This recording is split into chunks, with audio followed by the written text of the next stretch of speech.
오늘 우리가 함께 나눌 말씀은 마태복음 6장 19절에서 34절까지의 말씀입니다. 신약성경 9쪽에 있는 말씀인데요. 우리 한 목소리로 함께 봉독하도록 하겠습니다. 너희를 위하여 보물을 땅에 쌓아두지 말라. 거기는 좀과 동록이 해하며 도둑이 구멍을 뚫고 도둑질하느니라. 오직 너희를 위하여 보물을 하늘에 쌓아두라. 거기는 좀이나 동록이 해하지 못하며 도둑이 구멍을 뚫지도 못하고 도둑질도 못하느니라. 내 보물 있는 그곳에는 내 마음도 있느니라.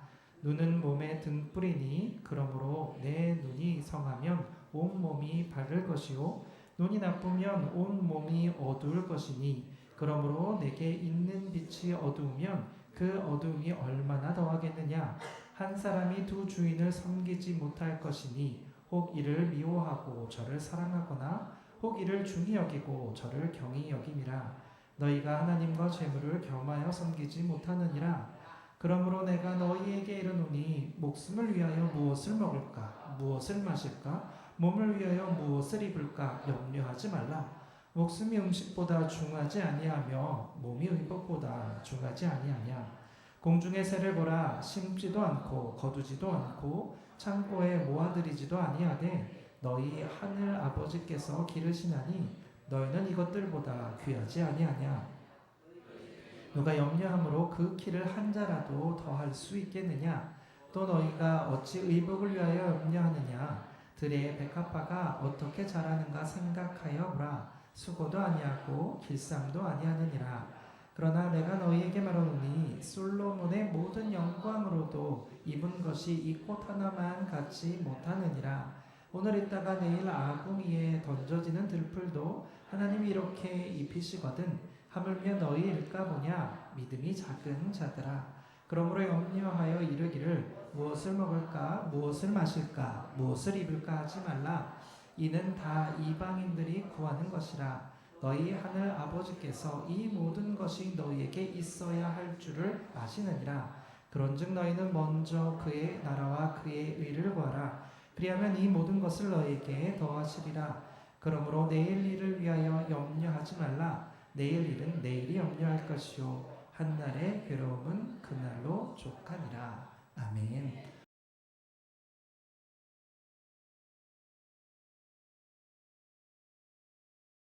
하나님이 우리 믿는 사람에게 두 가지 축복이 있다고 저는 생각을 해요. 첫 번째 축복은 하나님을 만나고 싶은 갈망이 있다는 게 그 축복이라고 생각을 해요. 제가 오늘도 이렇게 찬양을 들으며 앉아 있는데 계속 이 찬양을 좀 부르고 싶은 그런 마음이 들었어요. 참 은혜가 많이 되고 또 학교에서는 이렇게 여기저기에서 찬양과 기도와 이런 자발적인 모임들이 많이 있거든요. 그럼 저는 이제 왔다 갔다 하다가 그런 소리가 나면 들어가서 같이 기도하고 같이 예배하고 그래요. 찬양 소리가 이렇게 나면 하나님이 저를 그 자리로 부르시는 것 같아요. 이런 그런 갈망이 주신 하나님, 저뿐만 아니라 모두에게 주신 줄로 믿습니다. 두 번째 축복이 있다면 우리 믿는 사람들은 하나님께서 하시는 일을 볼 수 있는 축복이 있는 것 같아요. 하나님은 살아계십니다. 역사하십니다. 그리고 신실하신 하나님입니다.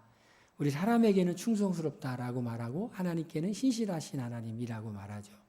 그러니까 신실하신 하나님이라는 말의 의미는 약속을 지키시는 하나님이라는 의미입니다. 하나님은 약속을 참 지키시죠. 그래서 성경에 있는 말씀을 우리가 순종하기 어려워서 그렇지 순종하면은 하나님이 꼭 그 순종에 대한 상을 주시는 것 같아요. 그 상을 통해 우리는 무엇을 얻게 되냐면 믿음을 얻게 돼요. 작은 승리가 이렇게 또 다른 승리를 이렇게 가질 수 있도록 작은 승리, 작은 믿음의 결단이 더 큰 믿음의 결단으로 이르도록 하는 것 같아요. 하나님께서 은혜 줄 사람들에게는 이렇게 보면은 제가 얘기해 보면은 이제 하나님이 은혜 주시려고 하는구나, 축복 주시려고 하는구나 이렇게 느껴요. 하나님이 이렇게 인도하세요. 그 인도할 때 어떻게 할 거냐? 믿음의 반응을 보일 거냐? 아니면 믿음의 반응을 보이지 못할 거냐는 결단이 우리에게 있습니다. 오늘 PPT를 가지고 제가 이렇게 강의를 해보겠어요. 자, 재정의 축복인데요. 이제 현대인들의 그 돈에 대한 관점은 무엇일까 봤더니 돈이라는 것은 이제 가치를 이제 환산하는 거죠. 그러니까 참 인건비도 대단히 좀 슬픈 얘기일 수도 있고 기쁜 얘기일 수도 있겠지만 똑같은 사람이 1시간을 일해도 임금이 다르죠. 그죠? 그거는 그 사람의 경력, 뭐 기술 이거에 따라서 이렇게 임금이 다르죠. 그러니까 돈이라는 것은 가치에 대한 계산이라고 보죠. 제 친구 변호사는 사무실에 갔더니 시계가 있어요. 그래서 시간 딱 맞춰서 상담해주고 이제 돈 받고 그래요. 근데 저는 상담을 해도 돈을 저는 안 받아요. 제가 가치가 없어서 그런 게 아니에요. 너무 많은 돈을 받아야 되기 때문에 부담스러울까봐 제가 면제해 주는 거예요. 할렐루야. 예, 돈이라는 것은 가치를 계산하는 거다. 현대인에게. 자, 돈이라는 것은 그 인간이 원하는 것과 교환할 수 있는 것이다. 이렇게 돼 있죠. 그러니까 여러분들 이제 돈이 있으면 여러분들이 원하는 걸 살 수 있고 교환할 수 있어요. 세 번째로는 이거 동의하세요? 돈은 인간의 자유와 행복을 보장해 준다. 이거 동의하세요? 그러니까 현대인들의 돈에 대한 가치예요. 웨슬레는 이런 얘기를 했어요. 웨슬레는 돈을 벌 수 있을 만큼 많이 벌어라 라는 얘기를 했어요. 그러면서 웨슬레는 돈은 행복과 관계가 있다. 웨슬레가 얘기했던 거와 칼빈이 얘기했던 거와 루터가 얘기했던 거 좀 달라요. 그러니까 루터는 훨씬 더 보수적으로 얘기했어요. 루터는 노동을 통해서만 수입을 얻어야 된다고 생각을 했어요. 왜냐하면 농경사회에서 이렇게 있었기 때문에. 칼빈은 조금 다르게 얘기를 했어요. 제네바에서 종교개혁을 했는데 거기는 이제 금리를 인정했어요. 네가 갖고 있는 돈을 가지고 돈을 잘 활용할 수 있는 사람에게 맡기고 그리고 그거에 대한 이자를 받아라. 이건 합당한 것이다. 왜냐하면 이제 제네바가 이제 상업이 발달하면서 돈이 생기고 그거를 잘 쓸 수 있는 사람에게 맡기는 것이 발달하게 했죠. 그게 뭐죠? 은행이죠. 그렇지만 고리대금은 반대했어요. 그 웨슬레는 영국의 산업혁명 시대에 이제 활동했던 분이에요. 그러니까 이 루터보다 훨씬 더 이 돈의 위력을 알았던 것 같아요. 자, 그렇지만 역시 웨슬레도 고리대금이라든가 이런 거는 반대했어요. 그렇지만 돈이라는 게 인간의 행복과 관계가 있다라는 것을 이제 알았어요. 여러분, 돈이 좀 있었으면 좋으시겠죠? 얼굴 표정이 보니까 다 아닌 척 하면서 고상한 척 하지만 속으로는 있었으면 좋겠죠? 얼마만큼 더 있었으면 좋겠을까요? 예, 조금 더 있었으면 좋겠죠? 예, 그런 조금 더 있었으면 좋겠다는 소망은 여러분만 갖고 있는 게 아니라 세계적인 부자였던 락펠러라는 사람도 그런 소망을 갖고 있었다고 그래요. 얼마나만큼의 돈이 더 있으면 좋겠습니까? 라고 질문에 조금만 더 있었으면 좋겠다.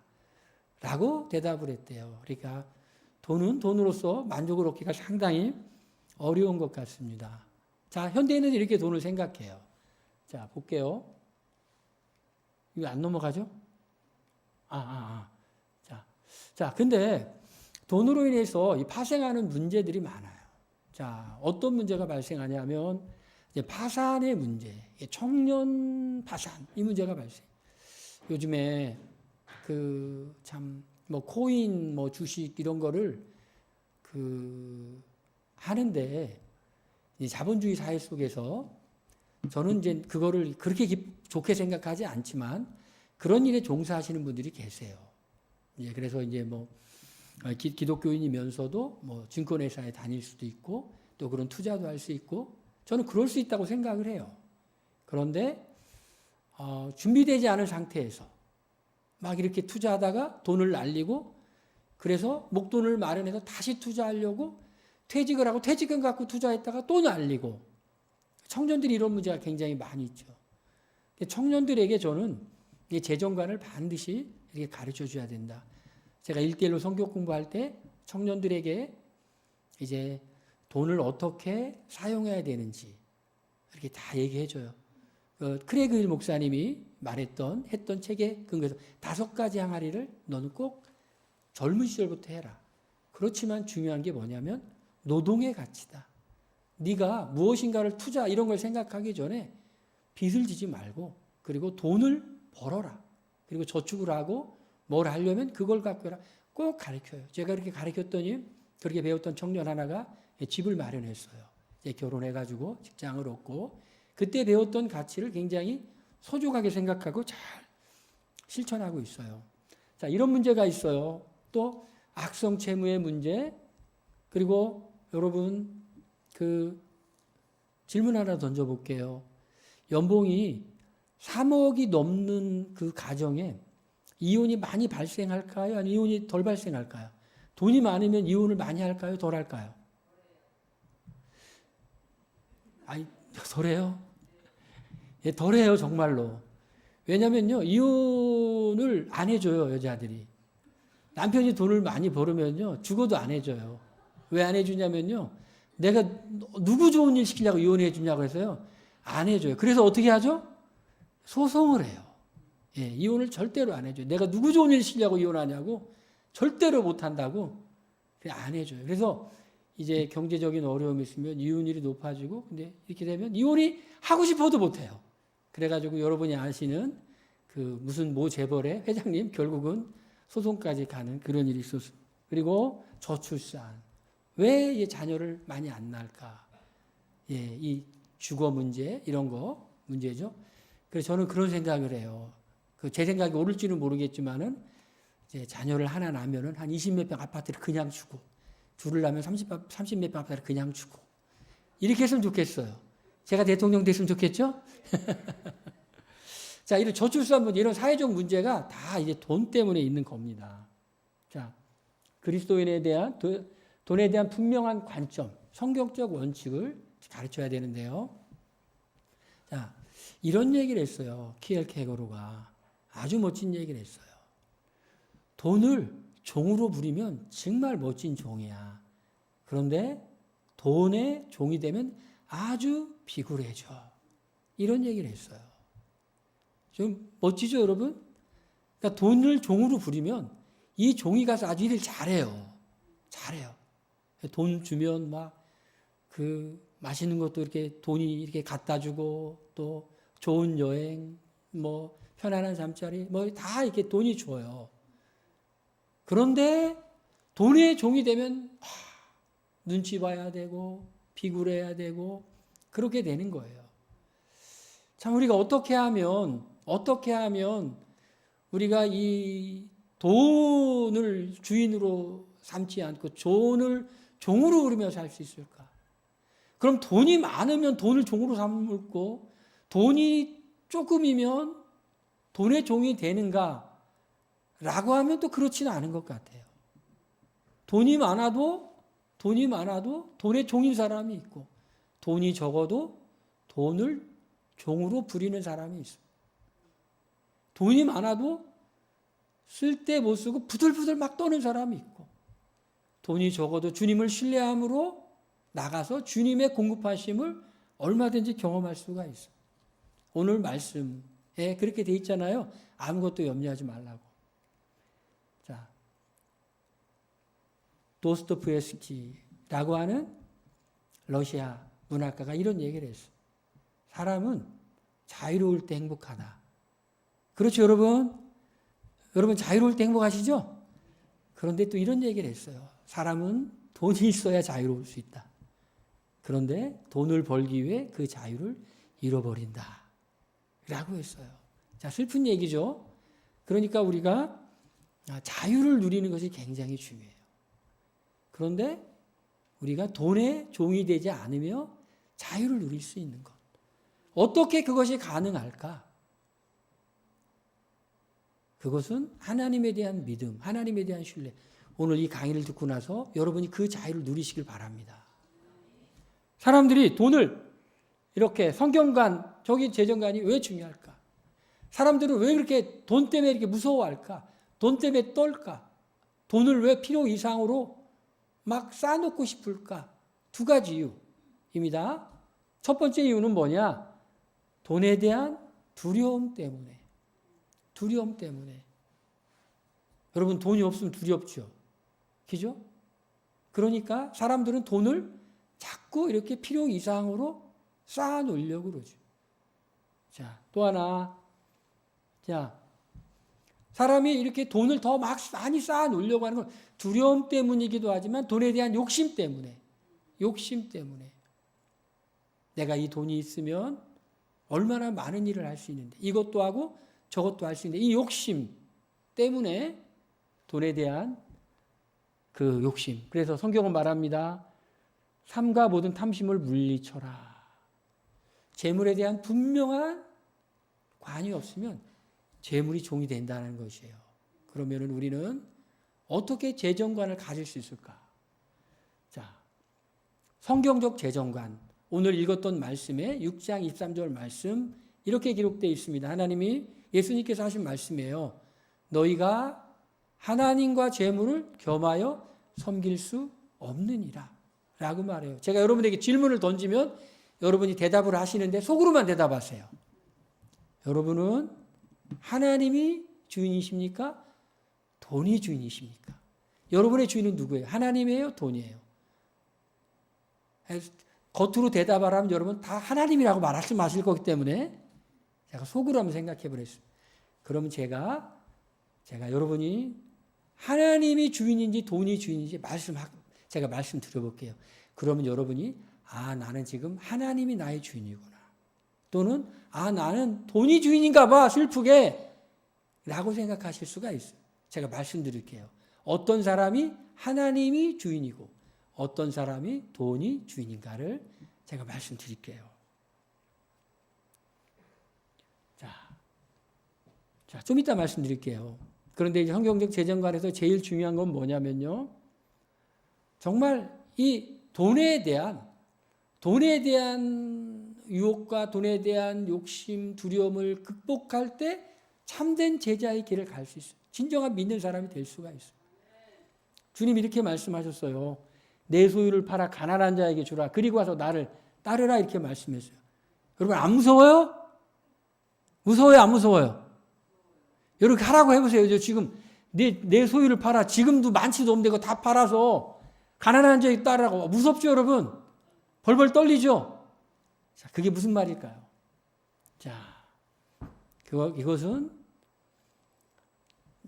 세계적인 마태복음 학자는 이렇게 해석했어요. 버린다는 것은 소유권의 이전이다. 주님의 뜻대로 사용하게 하는 거다. 우리는 청지기이다.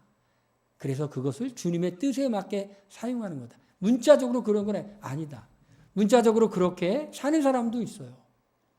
이렇게 오는 공동체들을 보면 정말 그렇게 팔고 다 버리고 가는 공동체, 문자적으로 하는 사람도 있지만 그러나 그게 아니야. 그게 아니라 주인이 바뀐 거예요. 옛날에 제자입니까? 라고라는 책에 저자였던 후안 까를로 목사님. 온 교인들 보고 자기 재산 목록 다 갖고 오라고 해가지고 다 교회에서 받았다가 다 다시 돌려줬다고 하죠. 자, 여러분이 주인이 아니라 여러분은 청지기입니다. 라는 거죠. 내가 지금 받은 걸까요? 내가 지금 맡은 걸까요? 한 분만 대답하셨어요. 여러분이 지금 갖고 있는 거 받은 거예요? 맡은 거예요? 맡은 거라고 우리는 교리적으로 알죠. 진짜 맡은 거예요. 근데 여러분, 우리가요, 내가 맡은 사람이다 라고 생각하면 참 편해요. 내가 맡은 사람이다 라고 생각하면 참 편합니다. 이 양용희 교수님이 이렇게 해석했는데, 이 양용희 교수님은 그 영국 옥스퍼드 대학에서 그 유학을 했는데, 그때에 마태복음으로 공부를 했는데, 알티 프란스라고 하는 최고의 학자의 수제자였어요. 저분의 수제자는 누구일까요? 퀴즈입니다. 저 양용희 교수님의 수제자는 누구일까요? 예. 저분의 수제자라고 이제 제가 얘기하고 다닌다고 그 사위가 양용희 교수님한테 말씀드렸더니 웃더라는 겁니다. 제 지도 교수님이셨어요. 얼마 전에 굉장히 안타깝게 돌아가셨는데 정말 그 산상수훈의 삶을 실천했던 분이에요. 뭐 식사를 대접해도 그냥 콩나물 국밥 이런 것만 좋다고 하고 정말 검소하게 사시고, 온누리교회 하영주 목사님이 오라고 하는데도 안 가고 공부 마치고 강원도에 가서 5년 동안 강원도에 있는 목회자들을 위해서 성경을 가르치는 일을 하셨어요. 그러니까 삶으로 정말 이렇게 산상수훈의 삶을 실천하셨던 분이었는데, 그분의 수제자가 누구라고요? 말로는 그렇게 해요. 제가 수제자다 이렇게 말하면 웃고 그러는데, 저는 이 교수님의 삶을 저는 이렇게 사실 따르기는 너무 부담스러워요. 이 교수님은 돌아가셨는데 너무 이렇게 검소하시고 막 정말 콩나물 국밥만 먹고 막 이러셔가지고 정말 좀 이렇게 약간 답답한 면이 있어요. 그런데 정말 모범을 보이세요. 검소하게 사셨고 그의 실력에 비해서 얼마든지 빛날 수 있었는데 오직 말씀을 전하는 일에 하다가 수제자 한 명 키우고 돌아가셨어요. 여러 제자를 키웠지만, 자, 그래서 소유권의 이전이다. 주인됨의 이전이다. 라는 거예요. 참된에게는 뭐에서 시작하느냐. 침례 요한이 누가복음 말씀 보니까 3장에 보니까 빈들에 있을 때 하나님의 말씀이 맺잖아요. 그죠? 세상의 통치자들의 이름이 쭉 나오고 요한이 빈들에 있을 때 하나님의 말씀이 맺는데 그 말씀이 뭐였을까? 거창한 말씀이 아니었어요. 그런 거였어요. 옷 2벌 있는 자는 나누고 먹을 것 있는 자는 주라. 세리는 부과된 것 외에 거두지 말고 군인은 강탈하지 마. 재정적인 걸 회개하라고 하셨어요. 재정적인 걸 회개하라고 그랬어요. 그러니까 이 말씀을 보니까 간단하게 풀면 욕심내지 말고 나누면서 살라는 거예요. 욕심내지 말고 나누며 살라라는 그런 말씀이에요. 자, 욕심은요, 불안에서 오죠. 불안에서 오는 거예요. 그러니까 이 불안을 극복할 수 있는 게 뭘까요? 하나님에 대한 신뢰로 극복하는 거예요. 신뢰로 극복하는 거예요. 자, 모든 그리스도인을 위해서 이 성경적 재정관이 필요한데요. 노랭 커닝햄이 이런 멋진 말을 만들었어요. 철저한 순종에서 오는 전율을 경험한다면 당신의 삶은 변화될 것이다. 야, 이 말을 제가 만들었으면 얼마나 좋았을까요? 노랭 커닝햄 예수전도단 창시자가 이런 말씀, 철저한 순종에서 오는 전율을 경험한다면 당신은 삶은 변화할 것이다. 너무 멋지잖아요? 여러분 그런 경험하고 계시죠? 그런 경험 많이 하셨으면 좋겠어요. 정말 하나님께 기도하여 하나님이 공급해 주시는 것도 경험하고 또 하나님의 공급하심을 가지고 나누는 것도 경험하고. 제가 여기 생수교에서 한번 간증한 것 같은데 한 번만 더 할게요. 다 잊었을 거라고 생각하고요. 제가 우리 교회를 이전하고 우리 교인들과 함께 우리 교인들을 호텔에 가서 수요일을 해주고 싶었어요. 그런데 이제 이전하고 나니 막 이게 예상치 못한 돈이 많이 들어갔어요. 그런데 그럼에도 불구하고 저는 하나님이 하실 거라는 믿음이 있었어요. 재정부장님이 걱정을 하더라고요. 이거 저기 호텔에서 수련회 하려면 막 돈이 있어야 되는데 이거 없을 것 같은데. 제가 그 말을 듣고 기분이 무척 좋지는 않았지만 주일날 그 얘기 듣고 월요일날 처갓집에 와서 근처에 있는 교회 가서 새벽 기도를 했는데 그날 오후에 우리 교회를 떠났던 분한테 전화가 왔어요. 500만 원 헌금하겠다고. 할렐루야. 그 다음날 입금됐어요. 오전에 입금될 줄 알았더니 오후쯤 입금돼가지고 약간 제가 의심했지만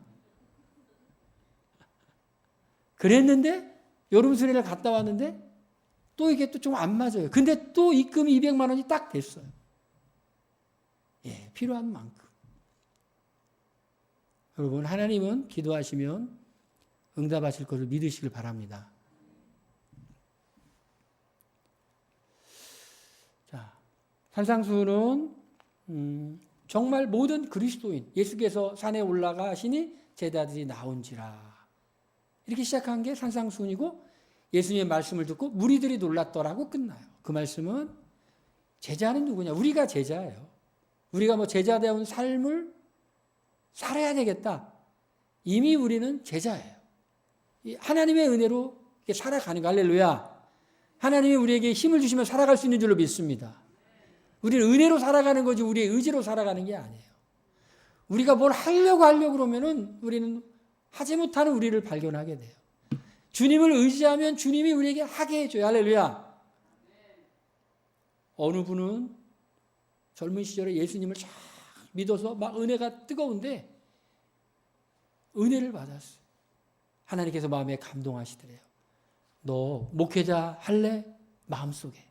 여러분 하나님의 음성이 아시잖아요. 그죠? 뭐 내가 뭐 듣고 싶어서 막 그런 게 아니라 주권적으로 하나님이 말씀하시고 말씀하시잖아요.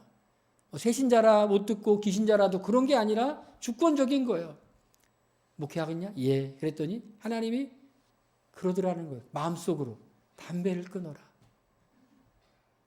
그래서 담배를 끊으려고 그렇게 노력을 했는데 끊으려고 하면 할수록 더 피우고 싶어가지고 도저히 못 끊겠더래요. 그래 편지를 쓰고 잤대요. 하나님 나는 담배를 끊으려고 아무리 노력을 해도 못 끊겠습니다. 하나님 알아서 해주세요. 라고 했더니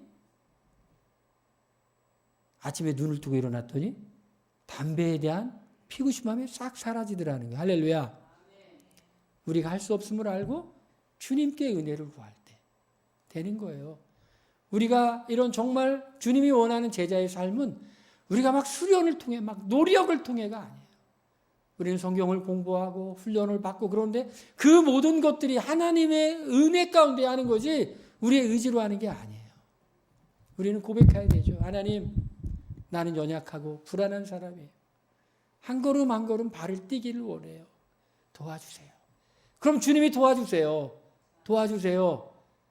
우리 베드로가 마치 이제 바람이 불고 풍랑이 막 이는데 예수님 보고 예수님이 오라 그러니까 예수님 보고 갈 때 갔던 것처럼 갈 수 있어요. 그렇지만 두려움을 가지면 우린 또 빠질 수밖에 없는 그런 존재죠. 자, 오늘 우리가 읽었던 말씀은 이렇게 돼 있어요. 너희가 하나님과 재물을 겸하여 섬기지 못한다. 앞에는 너희를 위하여 보물을 하늘에 쌓아두지 말라. 땅에 쌓아두지 말라. 너희를 위하여 보물을 하늘에 쌓아두라. 그리고 밑에는 목숨을 위하여 무엇을 먹을까 입을까 염려하지 말라. 너희는 먼저 그의 나라와 그의 의를 구하라. 그리하면 이 모든 것을 더하시리라. 이런 거를 교차 대칭 구조라고 하고 가운데가 핵심이라는 거거든요. 가운데가 핵심이에요. 너희가 하나님과 재물을 겸하여 섬기지 못한다. 여러분이 하나님이 주인인지 재물이 주인인지 스스로 판단할 수 있는 판단 설문지를 제가 드릴게요. 자, 볼게요. 자, 이렇게 돼 있어요. 단락구조가. 두 주인을 섬길 수 있다. 물질이 있을 때와 물질이 없을 때. 자, 하나님이 주인인 사람은요. 물질이 있을 때 어떻게 할까요? 물질이 있을 때 자기가 쓰고 하나님이 여유로 준 돈을 어떻게 할까요? 하나님의 뜻대로 사용하는 거예요. 그게 보물을 땅에 쌓아두는 것이 아니라 하늘에 쌓아두는 거예요. 여러분 혹시 돈 있으면 어떻게 하고 싶어요? 돈 있으면 요즘 막 주식이 막 올라간다고 하니까 막 거기 사고 싶으세요, 여러분? 제가 아는 사람은 이렇게 뭘 보더라고요. 그래가지고 뭐 보냐 그랬더니 무슨 주식을 샀다고 하더라고요. 그래서 이제 틈날 때마다 보더라고요. 야, 저거는 조금 제 주식 여기 갖고 계신 분 계시죠? 나쁘다고 얘기하는 거 전혀 아니에요. 주식 시황을 자주 보지 마세요. 예? 그냥 너무 마음을 뺏기는구나. 그게 아니라 있는 돈을 주님 뜻대로 사용하는 거예요. 내게 있는 돈을 주님이 하늘에 쌓아놓은 거 주님이 뜻대로 사용하는 거예요. 그럼 주님이 주인이신 사람은 어떻게 할까요? 돈이 없을 때 주님이 주인인 사람은 어떻게 할까요? 부들부들 떨면서 걱정하고 염려할까요? 아니면 아무것도 염려하지 말고 너희는 먼저 그의 나라와 그의 의를 구하라. 고 했으니 그렇게 할까요? 하나님이 주인인 사람은 물질이 없을 때 염려하는 게 아니에요. 우리가 읽은 말씀에 염려하지 말라는 말씀이 많이 나오잖아요. 공중에 나는 새를 보라고 들의 백합화를 보라고 하잖아요. 그죠? 하나님이 다 먹이시고 입히신다. 뭐를 하라고요? 염려하지 말고 먼저 그의 나라와 그의 의를 구하라. 하나님이 기뻐하시는 일 하라. 그리하면 이 모든 것을 너에게 더하시리라는 것, 나머지를 주님이 책임지신다는 거예요. 나머지를 주님이 책임지신다. 라는 거예요. 그러니까 여러분 생각해 보세요. 내가 하나님이 주인인지 물질이 주인인지. 물질이 주인인 사람은 반대로 돈이 있으면 어디다가 쌓아놓을까? 어디다가 돈을 빌릴까를 생각하는 사람이고요. 물질이 없을 때는 하나님의 먼저 그의 나라와 그의 의를 구하는 게 아니라 부들부들 떨면서 염려하고 아무것도 못하는 사람이 물질이 주인인 사람이에요. 이제 여러분이 하나님이 주인인지 물질이 주인인지 여러분 아셨죠? 자, 그렇습니다. 잘 안 넘어가네요. 이 멀어서 그런가 왜 안 넘어가죠? 예. 조금만 좀 넘겨주세요. 예. 됐습니다. 예. 제가 요거를 했어요.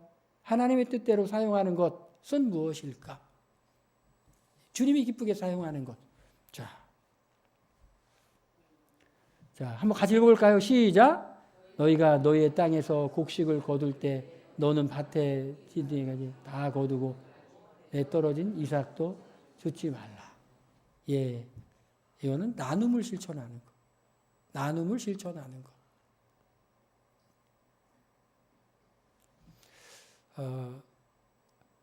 저희 집은 통장이 나눔을 실천하기 위한 통장이 하나 있어요. 그 나눔을 실천해요. 최근에 그 경제가 학교 다니기도 막 돈이 없어 어렵다고 하는 청년이 하나 있어서 100만 원을 줬어. 그랬더니 아무 얘기도 안 했는데 또 다른 집사님이 50만 원을 줬어. 그런데 어느 날을 봤더니 교회 헌금이 그 청년을 주라고 30만 원이 또 이렇게 지정헌금으로 또 들어왔어.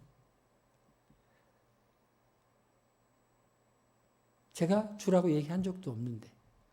그런데 그 청년이 대학교 가기 전에 직장 생활을 했어. 직장 생활을 했는데 교회에서 승합차를 산다고 하니 아주 넉넉한 형편이 아니에요. 정말 어려운 형편이에요. 네? 이제 고등학교를 졸업하고 취직해서 다니다가 승합차를 산다고 500만 원을 헌금했어. 큰 돈이에요. 굉장히 큰 돈이에요. 어려운 형편인데. 근데 이제 학교를 가게 됐는데 그 뒤에 이렇게 하나님이 말도 안 하는데 이렇게 책임져 주시는 거예요. 책임져 주세요. 저는 깜짝 놀랐어요. 무슨 돈이 있어가지고 500만 원을 했냐. 네가 그랬더니 하나님이 감동하셔가지고 했다고. 그리고 직장을 그만두고 학교를 다니는데 하나님이 이렇게 저렇게 공급해 주세요. 저는 하나님이 갚아주시는 분이라고 생각해요. 할렐루야. 자, 이게 또 꺼졌겠네요. 예. 왜 자꾸 꺼지죠? 한 가마 녹여. 예. 자, 물질을 섬길 것인가? 하나님을 섬길 것인가? 이제 넘겨주세요. 자, 양용희 교수님이 이렇게 해석했어요. 내 돈, 내 마음대로 사용한다가 아니라 하나님의 돈, 하나님의 인도를 받아 사용한다가 굉장히 중요한 것 같아요. 하나님의 돈이니까 하나님의 인도를 받아 사용한다. 자, 물질이 없을 때는 염려하지 말라. 자, 물질이 없을 때 하나님으로 주인으로 삼는 사람은 있을 때 심고 나누고 없을 때는 하나님을 신뢰한다. 여러분 이걸 꼭 기억하세요. 있을 때는 하나님의 뜻대로 사용하고 없을 때는 하나님을 신뢰하는 거예요. 먼저 그의 나라와 그의 의를 구하라는 거예요. 자, 어떤 게 여러분 쉬울까요? 있을 때 심고 나눠주는 게 쉬울까요? 어려울 때 하나님을 의지하는 게 쉬울까요? 뭐가 쉬워요, 여러분? 내가 돈이 있어서 나눠주는 게 쉬워요? 아니면 돈이 없어서 하나님께 기도하는 게 쉬워요? 돈이 있어 보신 분들은 나누는 게 어렵다고 생각할 거고, 돈이 많이 없어 보신 분들은 어떻게 생각할까요? 아, 있을 때 나누는 게 쉬운 거 아니야? 라고 생각할 텐데, 돈이 그래도 조금이라도 어떻게 여윳돈이 있어 보신, 갯돈 단 게 있어가지고 갈등해 보신 분들은, 야, 있을 때 이게 나누는 게 쉬운 게 아니야. 예, 없을 때 기도하는 건 그랬는데, 있을 때 이거 나누는 거, 이게 보통 일 아니다. 생각할 거예요. 근데 여러분, 한 번, 두 번, 세 번, 네 번 이렇게 하다 보면요, 하나님이 사랑하세요. 사랑하는 자에게 축복을 주실 줄로 믿습니다. 예. 자, 여러분, 하나님이 나에게 얼마나 많은 돈을 주실 거냐? 아니면 하나님이 얼마나 많은 돈을 나에게 맡기실 거냐? 뭐가 옳은 말인 것 같아요, 여러분? 하나님이 나에게 얼마나 많은 재물을 맡길 것인가? 지금 있는 걸 맡은 거, 청직이니까 잘 활용하면 하나님이 많이 맡길 것 같아요. 참 감사하죠, 여러분. 할렐루야. 예. 자, 하나님은 이렇게 재정을 공급하는 방법이 성경에 보니까 다양해요. 물고기 뱃속에서, 입에서 이렇게 한 세계를 꺼내서 성전세를 내게 하시기도 하고, 엘리사는 사랍대 과부의 공개를 통해 이렇게 엘리야는 가물신하게도 하고, 엘리사는 자기의 이제 교육생이 죽었을 때 이렇게 기름을 이렇게 따랐는데 그게 이렇게 마르지 않는, 계속 나오는, 그릇 있는 데까지 하는 하나님의 방법은 다양하다라는 것을 여러분 꼭 기억하세요. 그러니까 여러분들이 혹시 돈이 지금 부족하다 그러면은 간절히 기도하시면 채워주실 거고요. 돈이 여유가 있으면은 간절히 기도 안 해도 하나님이 알려주세요. 어디 쓰라고. 생각이 나요. 생각이 안 나면 좋은데 생각이 꼭 나요. 자, 대부분의 사람들은 돈이 필요하죠. 하나님을 신뢰할 수 있는가? 자, 어떤 자매는 그랬대요. 돈이 필요해가지고 뭐 사고 싶은 게 있어도 돈을 막 구했다, 하나님 달라고 그랬더니 갑자기 그거를 사고 싶어 하면 싹 사라지더래요. 예. 여러분, 그렇게도 하신 하나님입니다. 자, 재정에 대해서 점검할 사항이 몇 가지 있어요. 나는 하나님께서 기뻐하시는 재정 원칙대로 살고 있는가? 하나님께 드릴 것을 잘 드렸는가? 제가 여기 설교할 때 몇 번 했는데 결과를 못 들 거예요. 진짜 그 월세도 못 내는데 막 11조 해가지고 제가 막 가슴이 막 떨리고 그랬다고 그랬잖아요. 그죠? 그 집사님 지금 어떻게 되고 있을까요? 잘 되고 있어요. 70 몇만 원까지 11조 하고 그 다음부터는 제가 어떻게 됐나 또 봐야 되는데 월세 걱정 안 하고 잘하고 계세요. 잘하고 계세요. 그런데 어떤 분은 하나님이 그 애를 은혜로 인도하기 위해서 이렇게 재정의 청지기로서 살도록 누가 말한 게 아니라 본인이 그렇게 감동을 받았는데 본인이 스스로 불순종했어. 본인이 이런 얘기를 해요. 돈이 이렇게 많이 생겼는데 연기처럼 사라졌다. 그리고 직장에서도 지금 그만둬야 될 위기에서 이제 하나님 앞에 다시 한번 순종의 삶을 살아보겠다고, 이제 어떻게 할지 한번 보겠다고 이제 결심은 했는데, 결심은 많이 하죠. 우리가 어떻게 실행될지는 지켜봐야 되는데, 하나님께 불순종하게 되면, 이 재정에 대한 불순종을 하면요, 뭐 재정의 길이 막히는 거 두 번째고요, 은혜가 안 돼요. 은혜가 안 돼. 제가 이렇게 보니까 재정에 대해서 불순종하면 재정에 대해서 계속해서 불순종의 상태가 있기 때문에 하나님의 그의 심령에 은혜를 주시고자 해도 잘 못 받아요. 누가 은혜를 받느냐? 재정에 관해서 온전히 순종하는 사람이 재정 문제 해결되는 건 그 다음이고 은혜를 받아요. 최근에 누가 저에게 100만 원을 가지고 왔어. 얼른 받아야 되겠죠, 여러분? 그게 아니었어. 이 돈을 누구에게 줘야 됩니까? 제가 제 아내에게 이걸 갖고 또 기분 또 다 냈어요, 또 제가. 누가 100만 원을 주길래 학교에 있는 교수님들 막 밥 사주고, 기분 좋게 막 또 11조 하고 이렇게 돈 딱 놓고 이거 제 아내가 그러더라고요. 누구에게 줘야 될지 기도해보라고. 기도하는데 돌려주라고 하더라고요. 돌려줬어요. 아, 나 그 돈 있으면 기분 많이 낼 텐데. 기분 진짜 많이 낼 텐데. 자, 돌려줬어요.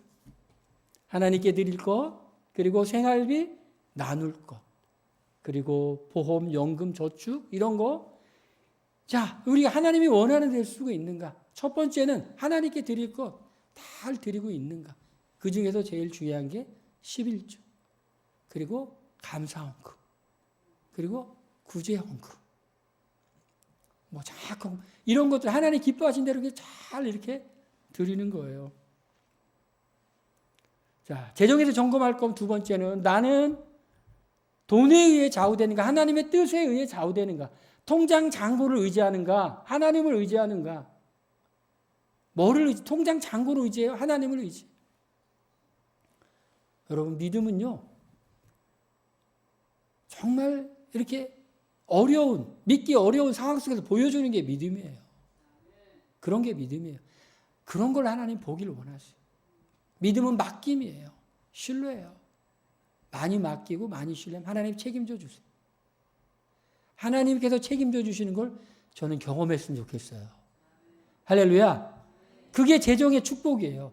하나님께서 책임져 주시는 것을 경험하는 게 이게 재정의 축복이에요. 자, 재정이 막혔을 때 우리가 분별해야 될 것이 있어요. 첫 번째, 하나님보다 물질을 사랑하는가? 누가 주인인가? 여러분, 제가 말했죠? 물질이 있을 때 하나님 뜻대로 사용하는가? 없을 때 하나님을 신뢰함으로 주님의 일을 하는가? 이거 보면 누가 주인지를 알죠. 두 번째, 하나님의 뜻을 놓친 적은 없는가?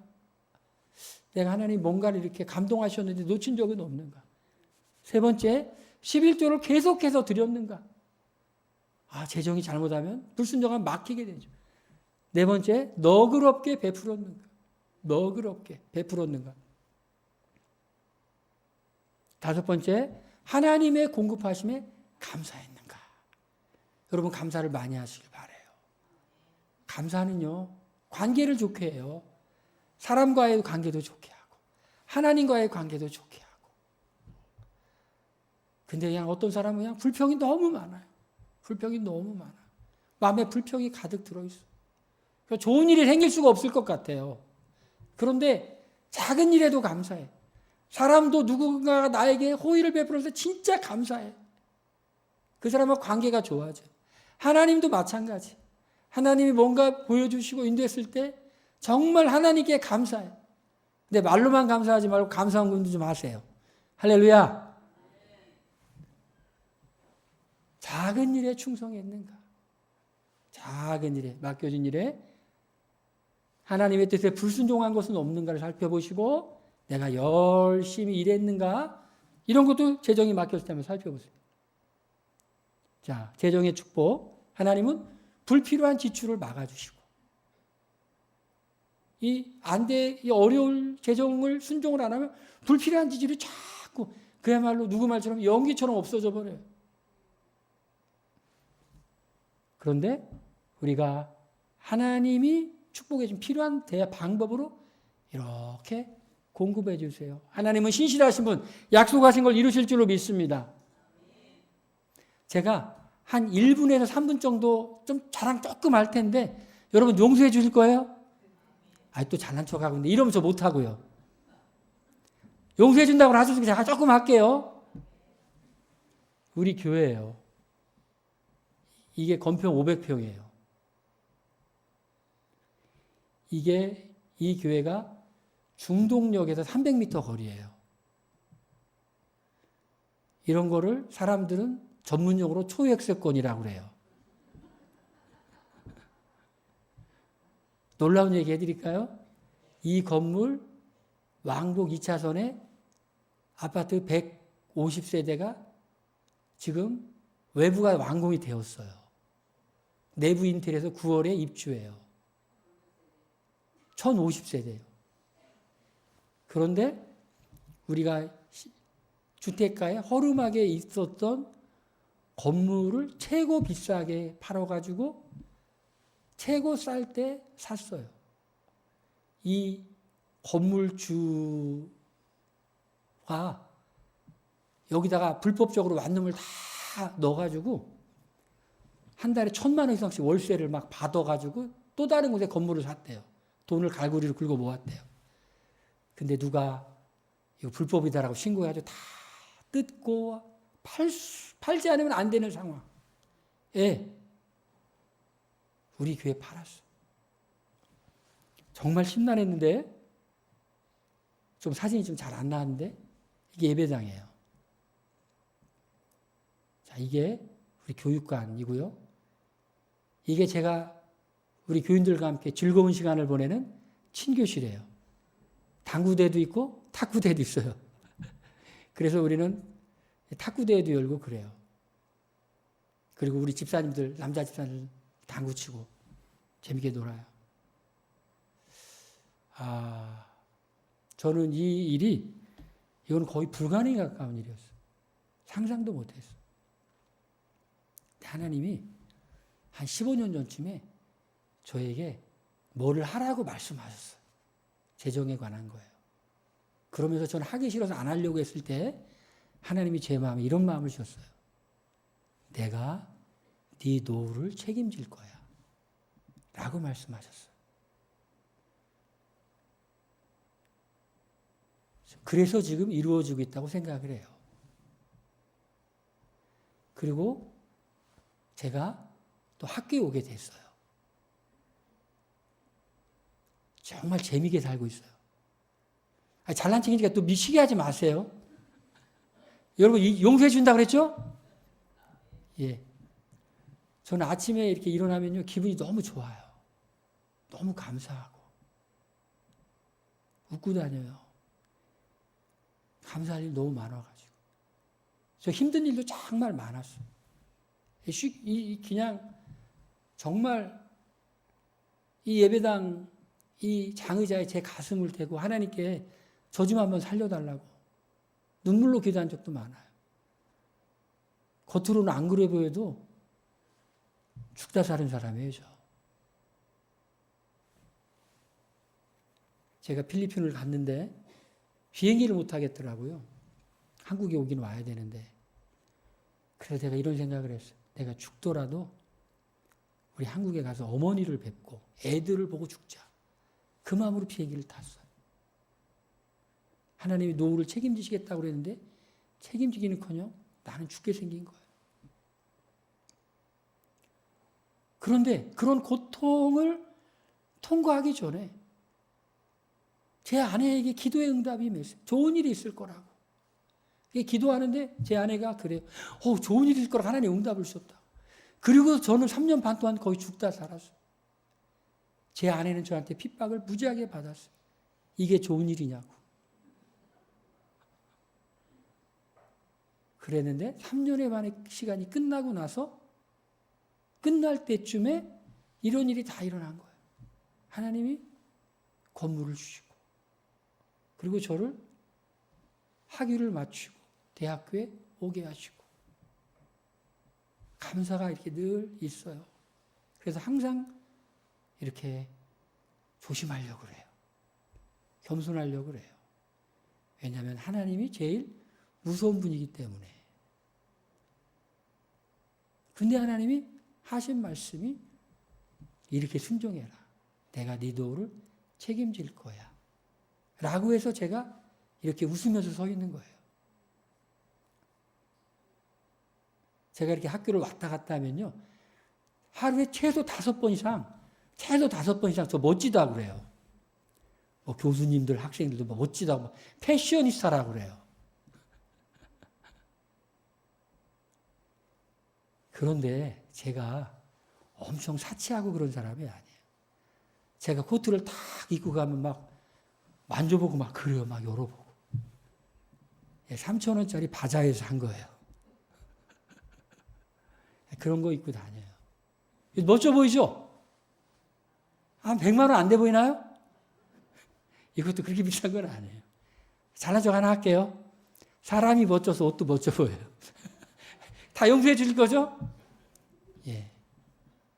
제 아내도 바자회 가서 몇천 원짜리, 몇만 원짜리 사서 입고 다녀요. 근데 통장이 하나 있어. 돈을 모아서 그걸 필요한 사람에게 줘요. 예, 아직도 멀었지만 많이 자유를 누리고 있어. 큰 걱정 안 해요. 예. 하나님이 시 은혜라고 생각하고 긴 터널을 통과했지만 결국은 하나님이 상을 주시더라. 라는 겁니다. 여러분 두려워하지 마시길 바랍니다. 하나님을 신뢰하시길 바랍니다. 하나님이 하신 일을 꼭 보시길 바랍니다. 그리고 저의 잘난 척을 너그럽게 용서해 주시길 바랍니다. 용서해 주실 거죠?